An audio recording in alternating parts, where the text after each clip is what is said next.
एक बंगाली माँ और उसकी बेटी बात कर रहे थे। लड़की को उसकी माँ ने डांटते हुए कहा, तुम उस लड़के को मना नहीं कर सकती थी जब वह तुम्हारी किस ले रहा था।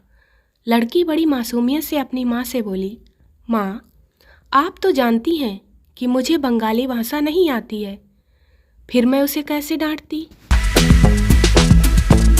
दो लड़कियां आपस में बात करती रहती हैं। पहली लड़की दूसरी लड़की से बोली, शीला, वो नीली जीन्स वाला लड़का है ना, कल से मेरे पीछे पड़ा है, बता ना मैं क्या करूं। शीला थोड़ी समझदार रहती है। वह बोली, देख, वो लड़का तेरे पीछे आता है ना, उसको आने देना।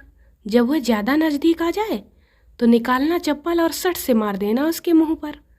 पहली लड़की बोलती है, हाँ यार, कल मैंने ऐसा ही किया था, उसको पीछा करने दिया। जब वह नज़दीक आ गया तब निकाली चप्पल और जैसे ही मारने को पलटी तो उफ। शीला, तो क्या हुआ, बताना जल्दी। पहली लड़की बोली, वो इतना हैंडसम था कि मैं ही मर गई उस पर, और उसे मारने की इच्छा ही नहीं हुई। गरीबी ने किया गंजा, नहीं तो चांद पर जाता, तुम्हारी मांग भरने को सितारे तोड़ कर लाता। बहा डाले तुम्हारी याद में आंसू कई गहलन, अगर तुम फ़ोन ना करती तो यहाँ सैलाब आ जाता।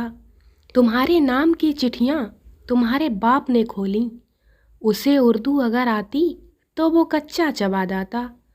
तुम्हारी बेवफाई से बना हूँ टॉप का शायर, तुम्हारे इश्क में पड़ता तो सीधा आगरा जाता। आधी रात को डॉक्टर के घर फ़ोन आता है, आप घर आकर देखने की कितनी फीस लेंगे। डॉक्टर ने कहा 100 रुपये और क्लिनिक पर देखने के 40 रुपये। ठीक है, फिर आप तैयार होकर क्लिनिक पहुंचिए, मैं 1 घंटे में आ रहा हूं। मरीज का निरीक्षण करते हुए डॉक्टर ने पूछा, आप क्या पीते हैं, चाय, कॉफ़ी, सिगरेट, शराब। आप बेकार का तकल्लुफ़ कर रहे हैं डॉक्टर साहब, मैं खा पी कर आया हूँ, मरीज ने कहा। पत्नी, डॉक्टर साहब, मेरे पति को रात में बड़बड़ाने की आदत है, कोई उपाय बताएं। डॉक्टर, अच्छा, आप उन्हें दिन में बोलने का मौका दिया करें। पापा, मुझे स्कूल छोड़ने आप क्यों आते हो, बाकी सब बच्चों को छोड़ने तो उनकी मम्मियाँ आती हैं। पापा, बस बेटा, इसीलिए तो। बंता घबराया हुआ पुलिस थाने पहुंचा और कहने लगा, थानेदार साहब, मेरे मित्र संता के साथ भयंकर दुर्घटना हो गई है। कैसी दुर्घटना, थानेदार ने चौंक कर पूछा। बंता बोला, वह आज मेरी पत्नी को भगा कर ले गया है। सलमान खान बोला, मैं दुनिया के हर कोने में गया हूँ, दुनिया में ऐसी कोई जगह नहीं है जहाँ मैं नहीं गया हूँ। एक ताऊ खड़ा होके बोला, थोड़ी शर्म कर ले शर्म, क्यों इतना झूठ बोलता फिरे, कदे ससुराल गया है के। रेसिपी, 1 कटोरा लो, उसमें कुछ अंगूर लो, अब 1 अंगूर मुंह में डालो, अब आईना देखो, डिश तैयार है। डिश का नाम है लंगूर के मुंह में अंगूर। मरीज, डॉक्टर साहब, मुझे फूलने की गंभीर बीमारी है। डॉक्टर बोला, यह बीमारी आपको कब से है। मरीज बोला, कौन सी बीमारी। मरीज, मुझे लगता है कि मैं मुर्गा हूँ। मनोचिकित्सक बोला, आपको ऐसा कब से महसूस हो रहा है। मरीज बोला, तभी से, जब मैं अंडा था। आपको क्या समस्या है, डॉक्टर ने कहा था कि वो मुझे 1 महीने में पैदल चलने लायक कर देंगे। सचमुच, क्या ऐसा हुआ। हाँ, मुझे उनके बिल चुकाने के लिए अपनी कार जो बेचनी पड़ी। महिला, डॉक्टर साहब, मेरे पति को लगता है कि वे डिसएंटीना हैं। डॉक्टर बोला, कोई बात नहीं, मैं उनका इलाज कर देता हूँ। महिला बोली, नहीं नहीं, आप केवल उन्हें ठीक से सेट कर दें ताकि मैं स्टार प्लस देख सकूं। शिक्षक, तो बच्चों, आपकी समझ में आ गया होगा कि मनुष्य की उत्पत्ति कैसे हुई। बुद्धिधन, पर मास्टर जी, पिताजी तो कहते हैं कि हमारी उत्पत्ति बंदरों से हुई है। शिक्षक, बेटा, इस बारे में मैं कुछ नहीं कह सकता, यह तुम्हारा अपना पारिवारिक मामला जो है। शिक्षक, तुम्हें आने में देर क्यों हुई? विद्यार्थी, जी, रास्ते में बोर्ड लगा हुआ था, आगे स्कूल है, कृपया धीरे चलें। डॉक्टर वृद्धाश्रम में 3 वृद्ध व्यक्तियों का परीक्षण कर रहा होता है। डॉक्टर पहले से पूछता है, अच्छा बताइए, 3 को 3 से गुणा करने पर कितना मिलता है? पहला बोला, जी 52।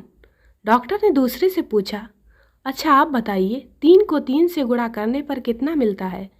दूसरा बोला, जी बुधवार। डॉक्टर ने तीसरे से पूछा, अच्छा अब आप बताइए कि 3 को 3 से गुणा करने पर कितना मिलता है? तीसरा बोला, 9 मिलता है। डॉक्टर खुश होकर बोला, आपको कैसे पता चला? तीसरा बोला, कुछ नहीं, मैंने 52 को बुधवार से घटा दिया था। लेकिन कैसे? ये तो आज तक डॉक्टर भी नहीं समझ पा रहे हैं। शिक्षक, राम, तुम्हें आने में देरी क्यों हुई? राम, जी, मेरे 200 रुपये रास्ते में गिर गए थे, मैं उन्हें ढूंढ रहा था। शिक्षक, और श्याम, तुम्हें देरी क्यों हुई? क्या तुम्हारे भी रुपए खो गए थे? श्याम, जी नहीं, मैं तो राम के रुपयों को पाँव के नीचे दबाकर खड़ा था। ऐसा कोई उदाहरण बताओ जो यह साबित करे कि गर्मी में चीज़ें फैलती हैं। विद्यार्थी, गर्मियों में दिन बड़े होते हैं तथा सर्दियों में छोटे। उठो बेटा, स्कूल जाने में देरी हो जाएगी। नहीं माँ, मैं स्कूल नहीं जाऊँगा। क्यों नहीं जाना चाहते? जरा दो कारण भी तो बता दो। एक तो सारे विद्यार्थी मुझसे नफरत करते हैं, दूसरा सारे टीचर भी मुझसे नफरत करते हैं। यह तो कोई कारण नहीं हुआ। तो फिर तुम भी मुझे कोई कारण बताओ कि मुझे स्कूल क्यों जाना चाहिए। वो इसलिए, एक तो तुम 52 वर्ष के हो और दूसरा तुम स्कूल के प्रिंसिपल हो। एक सॉफ्टवेयर प्रोग्रामर मरने के बाद यमराज के पास पहुंचा। उसे बताया गया कि उसके कर्मों के आधार पर उसे ये चॉइस दी जाती है कि वो स्वर्ग या नर्क किसी में भी चुन ले। उसने कहा कि वो पहले दोनों जगह देखना चाहेगा। उसे जब दोनों जगह दिखाई गई तो उसने देखा कि नर्क में लोगों के क्या मज़े हैं। अप्सराएं नाच रही हैं, सुरा की नदियाँ बह रही हैं, चारों तरफ मस्ती और मज़े का आलम है। जबकि स्वर्ग में लोग आराम से बैठे तो हैं, लेकिन ना कोई सुरा है ना अप्सराएं, सिर्फ खाने के लिए फल वगैरह हैं। तो उसने यमराज को नर्क जाने को बोल दिया। कुछ दिनों बाद यमराज जायजा लेने पहुँचे तो देखते हैं सॉफ्टवेयर प्रोग्राम को जंजीरों से बांधकर लटकाया हुआ है। नीचे आग जली है, पीठ पर कोड़े पड़ रहे हैं और वो चीखे जा रहा है। यमराज उसके पास पहुँचे तो वो देखते ही बोला, ये क्या नाइंसाफ़ी है आपकी, आपने तो कुछ और दिखाया था, ऐसा तो कुछ नहीं था। यमराज छूटते ही बोले, जो तुमने देखा दरअसल वो स्क्रीन सेवर था। संता सिंह अंडरवियर खरीदने दुकान पर पहुँचे। जब एक पसंद करी तो दुकानदार ने उसको दाम बताया, 150 रुपये। संता बोले, अरे भाई, डेली वियर दिखाओ, पार्टी वियर नहीं चाहिए। दोस्तों, वीडियो को लाइक करें, शेयर करें, चैनल को सब्सक्राइब जरूर करें। मिलते हैं अगले वीडियो में, तब तक के लिए बाय बाय।